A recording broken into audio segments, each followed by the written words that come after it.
കഴിഞ്ഞ ക്ലാസ്സിൽ നമ്മൾ ഡിസ്കസ് ചെയ്തത് സോളിഡ്സിൻ്റെ പ്രോപ്പർട്ടീസാണ്. പ്രോപ്പർട്ടീസ് ഓഫ് സോളിഡ്സ് ആണ് ഡിസ്കസ് ചെയ്തത്. അതിൽ കഴിഞ്ഞ ക്ലാസ്സിൽ നമ്മൾ ഇലക്ട്രിക്കൽ പ്രോപ്പർട്ടീസ് കംപ്ലീറ്റ് ചെയ്തു.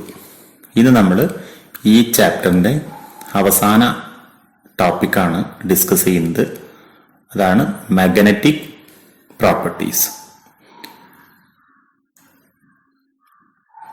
മാഗ്നറ്റിക് പ്രോപ്പർട്ടീസ് എക്സാമിന് അല്പം പ്രാധാന്യമുള്ള ഒരു ഏരിയയാണ്. വളരെ എളുപ്പമാണ്, നല്ല മാർക്ക് നിങ്ങൾക്ക് കിട്ടാൻ സാധ്യതയുള്ള ഒരു ഏരിയ. നമുക്കിതിൻ്റെ പോയിന്റ്സിലൂടെ ഒന്ന് നോക്കാം. Every solid has some magnetic properties associated with it due to the presence of electrons. എന്താ മനസ്സിലായത്? എല്ലാ സോളിഡ്സിനും ഒരു മാഗ്നറ്റിക് പ്രോപ്പർട്ടി ഉണ്ട്, കാരണം അതിനുള്ളിൽ ഇലക്ട്രോൺസ് ഉണ്ട്. ഇലക്ട്രോൺസ് ഉള്ള എല്ലാ വസ്തുക്കൾക്കും ലഭ്യമാകുന്ന ഒരു പ്രോപ്പർട്ടിയാണ് എന്ത്? Magnetic property. എല്ലാ വസ്തുക്കളിലും മാറ്ററിന്റെ ഏതൊരു രൂപത്തിലും ഇലക്ട്രോൺസ് ഉണ്ട്. അതുകൊണ്ട് തന്നെ എല്ലാത്തിനും മാഗ്നറ്റിക് പ്രോപ്പർട്ടി ഉണ്ട്. പക്ഷെ ആ മാഗ്നറ്റിക് പ്രോപ്പർട്ടി വ്യത്യസ്ത വസ്തുക്കളിൽ വ്യത്യസ്ത രൂപത്തിലായിരിക്കും എന്ന് മാത്രം. ആ വ്യത്യസ്ത രൂപത്തിലുള്ള മാഗ്നറ്റിക് പ്രോപ്പർട്ടീസ് ആണ് നമ്മൾ ഈ ക്ലാസ്സിൽ ഡിസ്കസ് ചെയ്യാം. Okay. Each electron in an atom behaves like A tiny magnet. നമ്മുടെ എല്ലാ വസ്തുക്കളിലുള്ള ഒരു അടിസ്ഥാന കണമാണ് ഇലക്ട്രോൺ. എല്ലാ വസ്തുക്കളിലുള്ള അടിസ്ഥാന കണമാണ് ഇലക്ട്രോൺ. ഇങ്ങനെയുള്ള ഇലക്ട്രോൺ ഏതൊരു ആറ്റത്തിലും ഒരു ചെറിയ മാഗ്നറ്റിനെ പോലെ പ്രവർത്തിക്കും. എന്തുകൊണ്ടാണ് അങ്ങനെ മാഗ്നറ്റിനെ പോലെ പ്രവർത്തിക്കുന്നത് നോക്കാം. The magnetic moment originates from the orbital motion and the spin motion of electrons. അതായത് നമ്മുടെ ഇലക്ട്രോൺസ് ഒരു ചെറു മാഗ്നറ്റിനെ പോലെ, ചെറിയ ഒരു കാന്തത്തെ പോലെ പ്രവർത്തിക്കുന്നതിന് കാരണം അതിന് രണ്ടിനം മോഷൻ ഉണ്ട്, രണ്ടിനം ചലനങ്ങളുണ്ട്. അതിൽ ഒന്നാമത്തെ ചലനമാണ് ഓർബിറ്റൽ മോഷൻ, രണ്ടാമത്തെ ചലനമാണ് സ്പിൻ മോഷൻ. ഓർബിറ്റൽ മോഷൻ എന്ന് പറഞ്ഞാൽ ഇലക്ട്രോണുകൾ ന്യൂക്ലിയസിന് ചുറ്റും സഞ്ചരിച്ചുകൊണ്ടിരിക്കുന്നു. അത്തരം മോഷനെയാണ് നമ്മൾ ഓർബിറ്റൽ മോഷൻ എന്ന് പറയുന്നത്. അതേപോലെ ഓരോ ഇലക്ട്രോണും അതിന്റെ ആക്സിസിനെ, അതിന്റെ അക്ഷത്തെ അടിസ്ഥാനമാക്കി സ്പിൻ ചെയ്തുകൊണ്ടിരിക്കും. ആ സ്പിൻ മോഷനെയാണ് അത്തരം മോഷനെയാണ് നമ്മൾ സ്പിൻ മോഷൻ എന്ന് പറയുന്നത്. ഈ രണ്ട് ചലനം കൊണ്ടാണ് ഇലക്ട്രോൺസ് എന്തായിട്ട് പ്രവർത്തിക്കുന്നത്? ഒരു ചെറു മാഗ്നറ്റ് ആയിട്ട് പ്രവർത്തിക്കുന്നത്. അതായത് ക്ലാസിക്കൽ മെക്കാനിക്സ് അനുസരിച്ച് ചലിച്ചുകൊണ്ടിരിക്കുന്ന ഏതൊരു ചാർജുള്ള കണത്തിന്റെയും പ്രത്യേകതയാണ് മാഗ്നറ്റിക് മൊമെന്റം. നമ്മുടെ ഇലക്ട്രോൺ നെഗറ്റീവ് ചാർജ് ഉള്ളതാണ്. അത് രണ്ട് രീതിയിൽ ചലിക്കുന്നു, ഓർബിറ്റൽ മോഷൻ, സ്പിൻ മോഷൻ. അപ്പൊ അതുകൊണ്ട് അതിന് രണ്ടിനം മാഗ്നറ്റിക് മൊമെന്റം ഉണ്ടായിരിക്കും. Okay, next one. Electron being a charged particle and due to these motions has a permanent spin and orbital magnetic moment. ഞാനിത് പറഞ്ഞു കഴിഞ്ഞതാണ്. ഇലക്ട്രോൺ ഒരു നെഗറ്റീവ് ചാർജ് പാർട്ടിക്കിൾ ആണ്. അത് രണ്ടിനം മോഷൻസ് ഉണ്ട്, ഓർബിറ്റൽ മോഷൻ, സ്പിൻ മോഷൻ. അതുകൊണ്ട് അത് രണ്ടിനം മാഗ്നറ്റിക് മൊമെന്റ് ഉള്ള ഒരു മാഗ്നറ്റ് ആണ്. സ്പിൻ മാഗ്നറ്റിക് മൊമെന്റ് സ്പിൻ മോഷനെ കൊണ്ടും, ഓർബിറ്റൽ മാഗ്നറ്റിക് മൊമെന്റ് ഓർബിറ്റൽ മോഷനെ കൊണ്ടും. Okay. The magnitude of this magnetic moment is very small and is measured in the unit called Bohr magneton, mu b. 1 mu b equal to 9.27 into 10 raised to minus 24 am square, ampere per ampere metre square. അപ്പൊ electron orbital മോഷന് പോകുന്നു, orbital magnetic moment ഉണ്ടാവുന്നു. Spin motion ഉണ്ട്, spin magnetic moment ഉണ്ട്. പക്ഷെ ഈ രണ്ട് magnetic momentum വളരെ ചെറുതാണ്. അത് അളക്കുന്നതിന് വേണ്ടി നമ്മൾ ഉപയോഗിക്കുന്ന യൂണിറ്റ് ആണ് ബോർ മാഗ്നറ്റ്. ഓക്കെ, അപ്പൊ ഇതിന്റെ ചെറിയൊരു ചിത്രത്തിലൂടെ നമുക്കിത് കുറച്ചുകൂടെ ഒന്ന് വിശദമായിട്ട് പഠിക്കാം, നോക്കാം. അപ്പൊ ഇതൊരു ന്യൂക്ലിയസ് ആണ് ഈ കാണിച്ചിരിക്കുന്നത്. ഇത് ഇലക്ട്രോൺ ആണ്. അപ്പൊ ഈ ഇലക്ട്രോൺ ഇങ്ങനെ ന്യൂക്ലിയസിന് ചുറ്റും വലം വെക്കുന്നുണ്ട്. ആ മോഷനെയാണ് നമ്മൾ ഓർബിറ്റൽ മോഷൻ എന്ന് പറയുന്നത്. അതേപോലെ ഈ ഒരു ഇലക്ട്രോൺ അതിന്റെ ആക്സിസിനെ, ഇതാണ് ആക്സിസ്, ഈ ആക്സിസിനെ അടിസ്ഥാനമാക്കിയിട്ട് ഇങ്ങനെ സ്പിൻ ചെയ്യുന്നുണ്ട്. ആ സ്പിൻ മോഷന്റെ ഭാഗമായിട്ട് ഉണ്ടാകുന്ന മാഗ്നറ്റിക് മൊമെന്റിനെയാണ് നമ്മൾ സ്പിൻ മാഗ്നറ്റിക് മൊമെന്റ് എന്ന് പറയുന്നത്. ഇവിടെ ഉണ്ടാവുന്നതിന് നമ്മൾ എന്താ പറയാ? Orbital magnetic moment. ഇവിടെ ഉണ്ടാവുന്നതിന് സ്പിൻ മാഗ്നറ്റിക് മൊമെന്റ്. ഇനി നമ്മൾ വ്യത്യസ്ത ഇനം മാഗ്നറ്റിക് പ്രോപ്പർട്ടീസ് പഠിക്കാൻ പോവാണ്.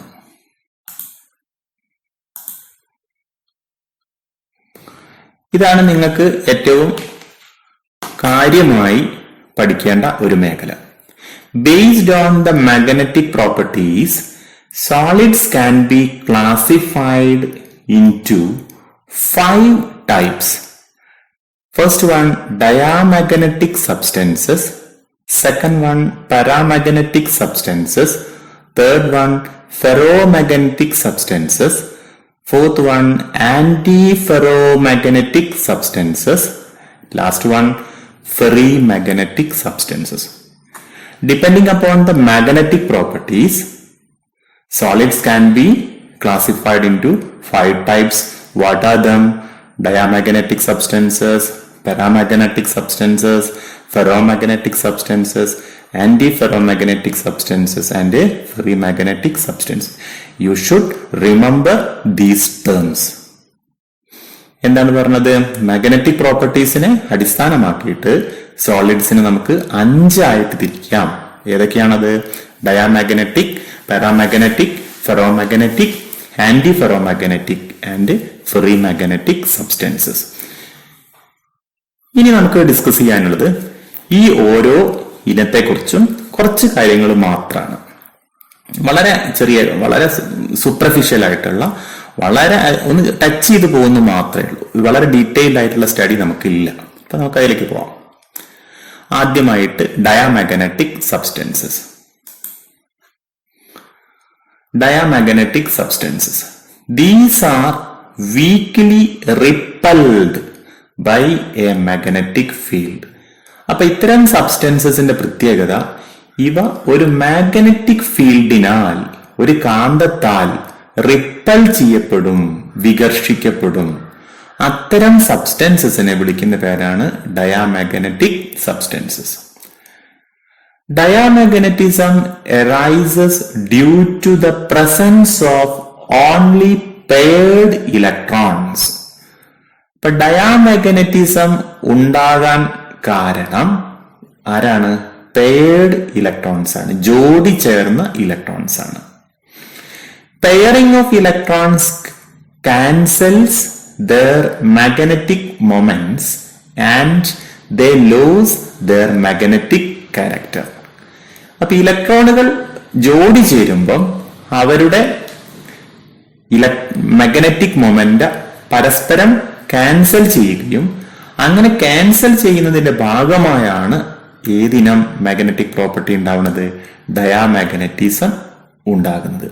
അട്രാക്ട് ചെയ്യുന്നതിന് പകരം ഇവരെന്ത് ചെയ്യും? റിപ്പൽ ചെയ്യും. അങ്ങനെ റിപ്പൽ ചെയ്യാനുള്ള കാരണം എന്താണ്? Pairing of electrons. They are weakly magnetized in a magnetic field in opposite direction. ഇവ ഒരു മാഗ്നറ്റിക് ഫീൽഡിൽ വെച്ചാൽ അവ മാഗ്നറ്റൈസ് ചെയ്യും. മാഗ്നറ്റൈസ് ചെയ്യുന്ന പറഞ്ഞാൽ ഒരു മാഗ്നറ്റ് പോലെ ആയിട്ട് മാറും. ഇൻഡ്യൂസ്ഡ് മാഗ്നറ്റിസം, പ്രേരിത കാന്തശക്തി, ഇതിനെക്കുറിച്ചൊക്കെ നമ്മൾ പഠിച്ചതാണ്. അപ്പൊ ഒരു മാഗ്നറ്റിക് ഫീൽഡിൽ ഈ ഡയാമാഗ്നറ്റിക് സബ്സ്റ്റൻസസ് വെച്ചാൽ അവ ഒരു കാന്തത്തെ പോലെ പ്രവർത്തിക്കും. പക്ഷെ ആ കാന്തത്തിന്റെ പ്രത്യേകത that is opposite in direction. നമ്മൾ അപ്ലൈ ചെയ്ത മാഗ്നറ്റിക് ഫീൽഡിന്റെ ഓപ്പോസിറ്റ് ഡയറക്ഷനിലായിരിക്കും ഈ സബ്സ്റ്റൻസ് മാഗ്നറ്റൈസ് ചെയ്യുന്നത്. Examples water, sodium chloride, benzene. ഇതിൽ നിന്നൊക്കെ തന്നെ പ്രതീക്ഷിക്കാവുന്ന ചോദ്യങ്ങൾ നിരവധിയാണ്. What are the properties of diamagnetic substances? Explain diamagnetic substances. Give example of diamagnetic substances. ഈ പോയിന്റുകളെല്ലാം പരീക്ഷയ്ക്ക് ചോദിക്കാവുന്നതാണ്. ഇനി നമുക്ക് അടുത്തത് നോക്കാം, paramagnetic substances. Paramagnetic substances. They are weakly attracted by magnetic field. അല്പം ചെറുതായിട്ടാണ് ഫോണ്ട്, ചെറിയൊരു കുഴപ്പം വന്നതാണ്. They are weakly attracted by a magnetic field. ഒരു മാഗ്നറ്റിക് ഫീൽഡിനാൽ ആകർഷിക്കപ്പെടുന്നവയാണ് പാരാമാഗ്നറ്റിക് സബ്സ്റ്റൻസസ്. നമ്മുടെ ഡയാമാഗ്നറ്റിക് എങ്ങനെയായിരുന്നു? റിപ്പൽഡ്. ഡയാമാഗ്നറ്റിക് റിപ്പൽഡ്, എന്നാൽ പാരാമാഗ്നറ്റിക് അട്രാക്ട്. ഞാൻ ഒന്നുകൂടെ കാണിക്കാം, കണ്ടോ? Diamagnetic weekly repelled, paramagnetic weekly attract. Paramagnetism is due to the presence of one or more unpaired electrons. പാരാമാഗ്നറ്റിസത്തിന് കാരണം എന്താണ്? അൺപെയർഡ് ഇലക്ട്രോൺസ്, ജോഡി ചേരാത്ത ഇലക്ട്രോൺസ് ആണ് എന്തിന് കാരണം? പാരാമാഗ്നറ്റിസത്തിന് കാരണം. എന്തായിരുന്നു ഡയാമാഗ്നറ്റിസത്തിന് കാരണം? Diamagnetism arises due to the presence of paired electrons. അപ്പൊ ഡയാമാഗ്നറ്റിക് പ്രോപ്പർട്ടി പെയർഡ് ഇലക്ട്രോണിനെ കൊണ്ടും പാരാമാഗ്നറ്റിക് പ്രോപ്പർട്ടി അൺപെയർഡ് ഇലക്ട്രോണിനെ കൊണ്ടുമാണ് ഉണ്ടാകുന്നത്. They are magnetized in a magnetic field in the same direction. അപ്പൊ പാരാമാഗ്നറ്റിക് സബ്സ്റ്റൻസസ് ഒരു മാഗ്നറ്റിക് ഫീൽഡിൽ വെച്ചാൽ മാഗ്നറ്റ് ആയിട്ട് മാറും. ആ മാഗ്നറ്റിന്റെ ഡയറക്ഷൻ എന്ന് പറയുന്നത് നമ്മൾ അപ്ലൈ ചെയ്ത മാഗ്നറ്റിക് ഫീൽഡിന്റെ അതേ ഡയറക്ഷൻ ആയിരിക്കും. നിങ്ങൾ ഓർക്കുക, ഡയാമാഗ്നറ്റിക്കിന്റെ നേരെ ഓപ്പോസിറ്റ് ആണ് പാരാമാഗ്നറ്റിക്. ഡയാമാഗ്നറ്റിക്കിൽ വീക്ക്ലി റിപ്പൽ, പാരാമാഗ്നറ്റിക്കിൽ വീക്ക്ലി അട്രാക്ട്. ഡയാമാഗ്നറ്റിക്കിൽ പെയർഡ് ഇലക്ട്രോൺസ്, പാരാമാഗ്നറ്റിക്കിൽ unpaired electrons. Diamagnetically magnetise in opposite direction, paramagnetically magnetise in same direction. Okay. They lose their magnetism in the absence of external magnetic field. നമ്മൾ magnetic field ഒഴിവാക്കിയാൽ ഈ magnetism ഇല്ലാതെയാകും. Example oxygen, copper ion, iron ion, chromium ion et cetera. ഈ എല്ലാ പോയിന്റ്സും പരീക്ഷയ്ക്ക് വേണ്ടപ്പെട്ടതാണ്, നോട്ടിലുണ്ട്, നന്നായിട്ട് പഠിച്ച് വെക്കുക. അടുത്തത് ഫെറോമാഗ്നറ്റിക് സബ്സ്റ്റൻസസ്. ഒരു വലിയ റൈറ്റപ്പ് ആണ്, നോക്കുക. Ferromagnetic substances, they are very strongly attracted by a magnetic field and can be permanently magnetized. ഒരു മാഗ്നറ്റിക് ഫീൽഡിനാൽ ശക്തമായി സ്ട്രോങ്ലി അട്രാക്ട് ചെയ്യപ്പെടുന്നവയാണ് ഫെറോമാഗ്നറ്റിക് സബ്സ്റ്റൻസസ്. ഇവയെ നമുക്ക് എന്താക്കി മാറ്റാൻ പറ്റും? പെർമനന്റ് മാഗ്നറ്റ്സ് ആക്കി മാറ്റാൻ പറ്റും. ഇപ്പൊ നമ്മളെ കയ്യിൽ ഇപ്പൊ നിങ്ങൾ ഫിസിക്സ് ലാബിലൊക്കെ പോകുമ്പോൾ മാഗ്നറ്റ്സ് ഉപയോഗിക്കുന്നുണ്ടാവും. ആ മാഗ്നറ്റ്സ് ഒക്കെ ഉണ്ടാക്കിയിരിക്കുന്നത് ആരെ കൊണ്ടാണ്? ഫെറോമാഗ്നറ്റിക് സബ്സ്റ്റൻസ് കൊണ്ടാണ്. Okay. In solid state the metal ions of ferromagnetic substances are grouped together into small regions called domains. നമ്മളിനി ഈ ഫെറോമാഗ്നറ്റിസം എങ്ങനെയാണ് ഉണ്ടാകുന്നത് എന്ന് വിശദീകരിക്കുകയാണ്. അതായത് സോളിഡ് സ്റ്റേറ്റിൽ മെറ്റൽ അയോണുകൾ ഒന്നിച്ചു ചേർന്നിട്ട് നിൽക്കുന്നൊരവസ്ഥയാണുള്ളത്. ആ അവസ്ഥയ്ക്ക് പറയുന്ന പേരാണ്, ആ ഒന്നിച്ചു നിൽക്കുന്ന റീജിയൻസിന് പറയുന്ന പേരാണ് ഡൊമൈൻസ്. ഇപ്പൊ നമ്മൾ എന്തിനാണ് ശ്രമിക്കുന്നത്? എന്തുകൊണ്ടാണ് ഒരു ഫെറോമാഗ്നറ്റിക് സബ്സ്റ്റൻസ് ഫെറോമാഗ്നറ്റിക് അല്ലെങ്കിൽ ഒരു മാഗ്നറ്റിക് സബ്സ്റ്റൻസ് ആയിട്ട് മാറുന്നത്? അതിന് നമ്മൾ അതിന്റെ പോസ്റ്റ്ലേറ്റ്സ് ഒക്കെ പറഞ്ഞു കൊടുക്കുകയാണ്. സോളിഡ് സ്റ്റേറ്റിൽ ഒരു മെറ്റലിന്റെ അയോണുകളെല്ലാം, മെറ്റൽ അയോണുകൾ എന്ന് പറയാൻ കാരണം മെറ്റൽസിൽ അതിന്റെ വാലൻസ് ഇലക്ട്രോൺസ് വളരെ ലൂസ്ലി ബോണ്ടഡ് ആണ്. അതുകൊണ്ട് അവ ന്യൂക്ലിയസിൽ ഒന്നും വേർപെട്ട് പോയിട്ടുണ്ടാവും. അങ്ങനെ വാലൻസ് ഇലക്ട്രോണുകൾ നഷ്ടപ്പെട്ട് കഴിഞ്ഞാൽ അല്ലെങ്കിൽ വിട്ടുപോയാൽ പിന്നെ അവ പോസിറ്റീവ് അയോണുകളാവും. അങ്ങനെയുള്ള പോസിറ്റീവ് മെറ്റൽ അയോണുകൾ ഒന്നിച്ചു ചേർന്ന് ഒരു റീജിയൻ ഉണ്ടാകുന്നു, ഒരുപാട് റീജിയൻസ് ഉണ്ടാകുന്നു. ആ റീജിയൻസിനെ വിളിക്കുന്ന പേരാണ് domains. Next point, in the absence of an external magnetic field, these domains are randomly oriented and their magnetic moments get cancelled. എന്താണ് ഇവിടെ പറയുന്നത്? ഒരു എക്സ്റ്റേണൽ മാഗ്നറ്റിക് ഫീൽഡ് ഇല്ലെങ്കിൽ ഈ ഡൊമൈനുകൾ ക്രമരഹിതമായിട്ടാണ് കാണപ്പെടുക. അതുകൊണ്ട് ഈ ഡൊമൈനുകളുടെ മാഗ്നറ്റിക് മൊമെന്റ പരസ്പരം ക്യാൻസൽ ചെയ്യുകയും ആ സബ്സ്റ്റൻസ് നോൺ മാഗ്നറ്റിക് ആയിട്ട് കാണപ്പെടുകയും ചെയ്യും.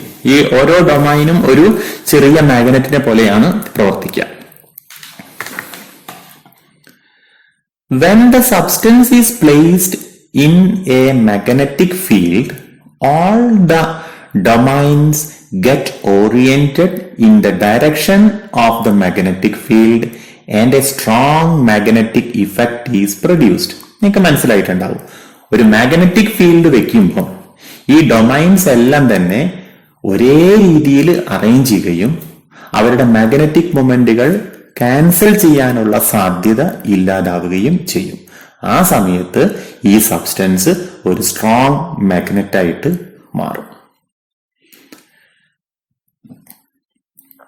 This ordering of domains persist even when the magnetic field is removed, and so they become permanent magnets. അപ്പൊ നമ്മളൊരു മാഗ്നറ്റിക് ഫീൽഡ് ഫെറോമാഗ്നറ്റിക് സബ്സ്റ്റൻസിൽ അപ്ലൈ ചെയ്താൽ അതിന്റെ ഡൊമൈൻസ് എല്ലാം ഒരേ രീതിയിൽ അറേഞ്ച് ചെയ്യപ്പെടുകയും ആ ഫെറോമാഗ്നറ്റിക് സബ്സ്റ്റൻസ് ഒരു മാഗ്നറ്റ് ആയിട്ട് മാറുകയും ചെയ്യും.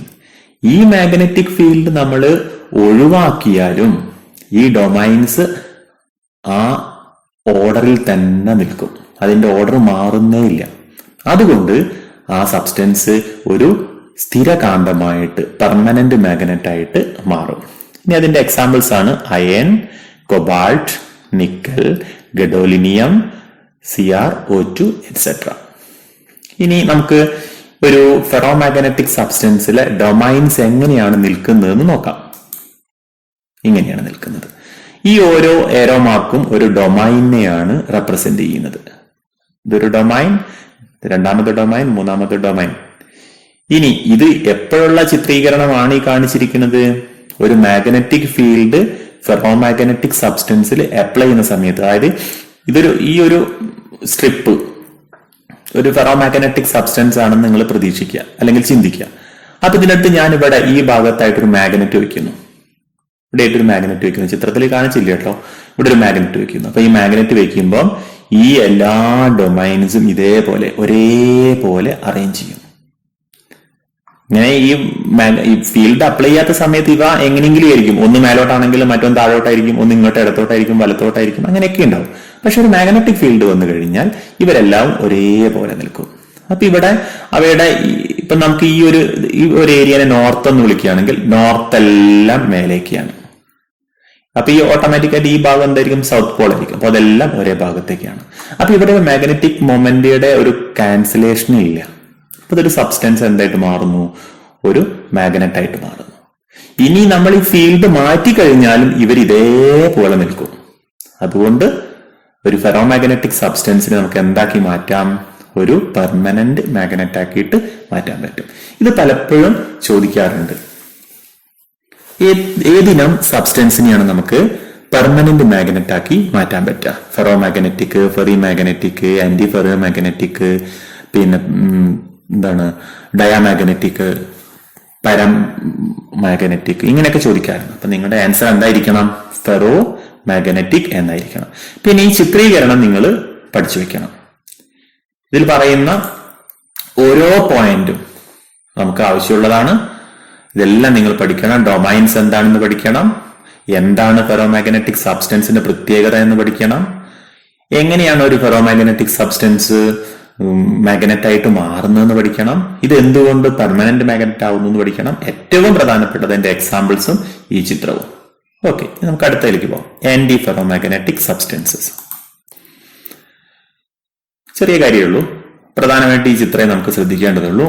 Anti-ferromagnetic substances. Here the domains are oppositively oriented and cancel each other, so they have no net magnetic moment. ഇവിടെ ഡൊമൈൻസ് എന്താ പറഞ്ഞിരിക്കുന്നത്? ഇവിടെ ഡൊമൈൻസ് ഓപ്പോസിറ്റീവ്ലി ഓറിയന്റഡ് ആണ്. Here you can see this domain is upwards, next one is downward, upward, downward, upward, downward. So the magnetic moment of this domain cancel by this one, and so on. So the net dipole moment or the net magnetic moment is zero. Such substances are known as antiferromagnetic substances. Here the important thing is this figure. You can draw the figure. The example MnO, manganese oxide. അപ്പൊ ഇവിടെ നമ്മൾ പറഞ്ഞിട്ടുള്ളത്, ഇവിടെ ഓരോ ഡൊമൈനും വ്യത്യസ്തമായുള്ള രീതിയിലാണ് വെച്ചിരിക്കുന്നത്. ഇവിടെ എത്ര ഡൊമൈൻസ് ഉണ്ടോ അതിൽ പകുതി അപ്വേർഡ് ആണെങ്കിൽ പകുതി ഡൗൺവേർഡ് ആയിരിക്കും. അല്ലെങ്കിൽ ഒന്ന് നോർത്ത് മേലോട്ടാണെങ്കിൽ അടുത്തതിന് നോർത്ത് താഴോട്ടായിരിക്കും. അപ്പൊ ഇവരുടെ മാഗ്നറ്റിക് മൊമെന്റുകൾ പരസ്പരം ക്യാൻസൽ ചെയ്യുകയും ഈ ആന്റി ഫെറോമാഗ്നറ്റിക് സബ്സ്റ്റൻസിന്റെ നെറ്റ് മാഗ്നറ്റിക് മൊമെന്റ് സീറോ ആവുകയും ചെയ്യും. അപ്പൊ ഇതിന്റെ എക്സാമ്പിൾ ആണ് MnO. നമുക്ക് last one ferrimagnetic substances. വളരെ ചെറിയ കാര്യമാണ്. Ferrimagnetic substances. Here the domains are arranged in opposite directions but not in unequal numbers. Here also the domains are in opposite direction but the number is not equal. You can see 1 2 3 4 sorry 1 2 3 4. These are in upward direction.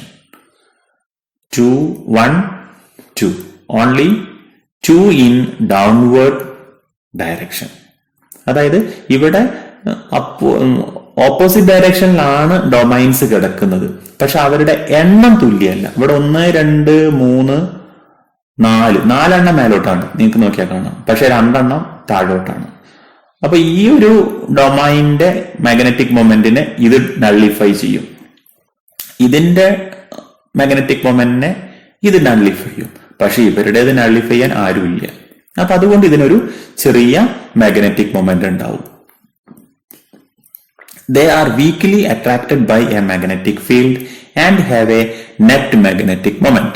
അതുകൊണ്ടാണ് ഇതിനൊരു net magnetic moment ഉണ്ടാകുന്നത്. എല്ലാ ഡൊമൈൻസും cancel ചെയ്യപ്പെടുന്നില്ല. Example Fe3O4 magnetite, ferrites such as MgFe2O4, ZnFe2O4 etc. അപ്പൊ ഇവിടെയൊക്കെ തന്നെ നിങ്ങൾ ഈ ചിത്രങ്ങൾ ഓർത്തു വയ്ക്കണം. പ്രധാനമായിട്ടും ഓർത്തു വയ്ക്കേണ്ട ചിത്രങ്ങൾ ferromagnetic, anti ferromagnetic, ferrimagnetic. അപ്പൊ ഇവരുടെ ചിത്രങ്ങൾ പരീക്ഷയ്ക്ക് പലപ്പോഴും ചോദിക്കാറുണ്ട്. നന്നായിട്ട് ഓർത്തു വെക്കുക, എക്സാമ്പിൾസ് ഓർത്തു വെക്കുക, പിന്നെ ഈ പോയിന്റ്സുകളൊക്കെ. ഇത്രയും കാര്യങ്ങളാണ് നമുക്ക് ഈ മാഗ്നറ്റിക് പ്രോപ്പർട്ടി എന്നുള്ളതിൽ ഡിസ്കസ് ചെയ്യാനുള്ളത്. അപ്പൊ ഇതോടുകൂടി നമ്മുടെ ഈ ചാപ്റ്റർ അവസാനിക്കുകയാണ്. അപ്പൊ നമുക്ക് എല്ലാ കാര്യങ്ങളും നോട്ടിൽ കൃത്യമായിട്ട് എഴുതിയിട്ടുണ്ട്. അപ്പൊ നോട്ടെല്ലാം നന്നായിട്ട് വായിച്ചു പഠിക്കുക. നൽകുന്ന അസൈൻമെന്റ്സ് നിങ്ങൾ കംപ്ലീറ്റ് ചെയ്തിട്ട് ഗൂഗിൾ ക്ലാസ് റൂമിൽ അപ്ലോഡ് ചെയ്യണം. അപ്പൊ ഗൂഗിൾ ക്ലാസ് റൂമിൽ നിങ്ങൾ ചെയ്യേണ്ടത്, നിങ്ങൾ നോട്ട് പുസ്തകത്തിൽ എല്ലാ അസൈൻമെന്റുകളും കംപ്ലീറ്റ് ചെയ്യണം. ചോദ്യം എഴുതണം, ഉത്തരം എഴുതണം. അങ്ങനെ ക്വസ്റ്റ്യനും ആൻസറും എഴുതിയതിനു ശേഷം അവയുടെ ഫോട്ടോ എടുത്തിട്ട് നിങ്ങൾ ഗൂഗിൾ ക്ലാസ് റൂമിൽ അപ്ലോഡ് ചെയ്യണം. അപ്പൊ അപ്ലോഡ് ചെയ്യുന്ന സമയത്ത് നെറ്റ് സ്പീഡ് ഇല്ലെങ്കിൽ അപ്ലോഡ് ചെയ്യാൻ ലേശം ബുദ്ധിമുട്ടായിരിക്കും, കുറച്ച് സമയം എടുക്കും. അതിൽ വിഷമിക്കേണ്ട. നെറ്റ് നല്ല സ്പീഡ് വരുന്ന സമയത്ത്, ഉദാഹരണമായിട്ട് രാവിലെ ഒരു 5 മണിക്കൊക്കെ എണീറ്റിട്ട് നിങ്ങൾ അപ്ലോഡ് ചെയ്യുകയാണെങ്കിൽ വളരെ പെട്ടെന്ന് നിങ്ങൾക്ക് നിങ്ങളുടെ ഫോട്ടോ അപ്ലോഡ് ചെയ്യാൻ വേണ്ടി പറ്റും. അപ്പൊ എല്ലാവരും അതിനുവേണ്ടി ശ്രമിക്കണം.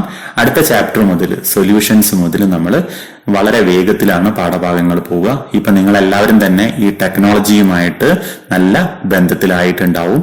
എങ്ങനെയാണ് യൂട്യൂബിൽ നിന്നും ഒരു വീഡിയോ കാണുക, എങ്ങനെയാണ് ഗൂഗിൾ ക്ലാസ് റൂമിൽ വരിക, അതിലുള്ള നിങ്ങളുടെ സ്റ്റഡി മെറ്റീരിയൽസ് എങ്ങനെയാണ് നിങ്ങൾ വായിക്കുക, പഠിക്കുക, അതൊക്കെ നിങ്ങൾ മനസ്സിലാക്കി കഴിഞ്ഞ് ഇനി കുറച്ച് കുട്ടികൾക്കെങ്കിലും ബുദ്ധിമുട്ടുള്ളത് അതിന്റെ അസൈൻമെന്റ് സബ്മിറ്റ് ചെയ്യുന്നതിലുള്ള ചെറിയൊരു പ്രയാസമാണ്. അപ്പൊ അതുകൊണ്ട് തന്നെ ഞാൻ ഈ ഒരു സോളിഡ് സ്റ്റേറ്റ് ചാപ്റ്ററിൽ അസൈൻമെന്റ്സിന്റെ മാർക്ക് അത്ര കൃത്യമായിട്ട് ഫോളോ ചെയ്യുന്നില്ല. കാരണം കുട്ടികൾക്ക് അത് അറിയാത്തത് കൊണ്ടാണ്. ഇപ്പൊ ഞാൻ കാര്യമായിട്ട് നിങ്ങളെ CE മാർക്കിന് വേണ്ടി പരിഗണിക്കുന്നത് നിങ്ങൾ ആ മൾട്ടിപ്പിൾ ചോയ്സ് ക്വസ്റ്റ്യൻ പേപ്പർ എങ്ങനെ ചെയ്തു എന്നതിനെ നോക്കിയിട്ടാണ്. അതിന് നല്ല അറ്റൻഡൻസ് ഉണ്ട്. അപ്പൊ അതുകൊണ്ട് അതിന്റെ മാർക്ക് നിങ്ങൾക്ക് സോളിഡ് സ്റ്റേറ്റിന്റെ CE ആയിട്ട് ഞാൻ പരിഗണിക്കും. അടുത്ത ചാപ്റ്റർ മുതൽ മൾട്ടിപ്പിൾ ചോയ്സ് ക്വസ്റ്റ്യൻസ് ഉണ്ടായിരിക്കും. അത് നിങ്ങൾ നന്നായിട്ട് അറ്റൻഡ് ചെയ്യണം. അതേപോലെ തന്നെ അസൈൻമെന്റ്സ് നന്നായിട്ട് അപ്ലോഡ് ചെയ്യണം. അത് കൃത്യമായിട്ട് വാല്യൂ ചെയ്ത് നിങ്ങളുടെ മാർക്ക് നിങ്ങൾക്ക് അറിയിക്കും. അപ്പൊ നിങ്ങൾക്ക് അസൈൻമെന്റ്സ് അപ്ലോഡ് ചെയ്യാനുള്ള പ്രയാസം നെറ്റിന്റെ സ്പീഡ് കുറവാണ്. അതുകൊണ്ടാണ് നിങ്ങൾ ഫോട്ടോ എടുത്ത് അറ്റാച്ച് ചെയ്യുമ്പോൾ അത് കയറി പോവാത്തത്. അപ്പൊ നല്ല നെറ്റ് സ്പീഡ് വരുന്ന സമയത്ത്, ഉദാഹരണമായിട്ട് ഒരു 5 മണിക്കൊക്കെ നിങ്ങൾക്കത് വളരെ പെട്ടെന്ന് ചെയ്യാം. ഒരു 2-3 മിനിറ്റ് കൊണ്ട് നിങ്ങൾ നോട്ടൊക്കെ നിങ്ങൾക്ക് ഇഷ്ടമുള്ള സമയത്ത് റെഡിയാക്കി വെക്കാം. ക്വസ്റ്റ്യൻ ആൻസറൊക്കെ നിങ്ങൾക്ക് ഇഷ്ടമുള്ള സമയത്ത് റെഡിയാക്കി വെക്കാം. അതിന്റെ ഫോട്ടോയും എടുത്ത് വെക്കാം. നിങ്ങൾക്ക് അത് അപ്ലോഡ് ചെയ്യുന്നത് രാവിലെ എഴുന്നേറ്റിട്ട് ഒരു 5 മണിക്കോ മറ്റോ, ഇനി അതിലും നേരത്തെയാണെങ്കിൽ ഉദാഹരണമായിട്ട് 4 മണിക്കൊക്കെ എണീക്കുകയാണെങ്കിൽ വളരെ പെട്ടെന്ന് നിങ്ങൾക്ക് അപ്ലോഡ് ചെയ്യാൻ പറ്റും. 5-10 മിനിറ്റ് കൊണ്ട് അപ്ലോഡ് ചെയ്ത് വീണ്ടും നിങ്ങൾക്ക് നിങ്ങളുടെ മറ്റ് കാര്യങ്ങളിലേക്ക് പോകാവുന്നതാണ്. അപ്പൊ എല്ലാവരും സൊല്യൂഷൻസ് മുതൽ കുറേം കൂടെ സീരിയസ് ആയിട്ട് നമ്മുടെ ഓൺലൈൻ ക്ലാസ്സിനെ ശ്രദ്ധിക്കണം.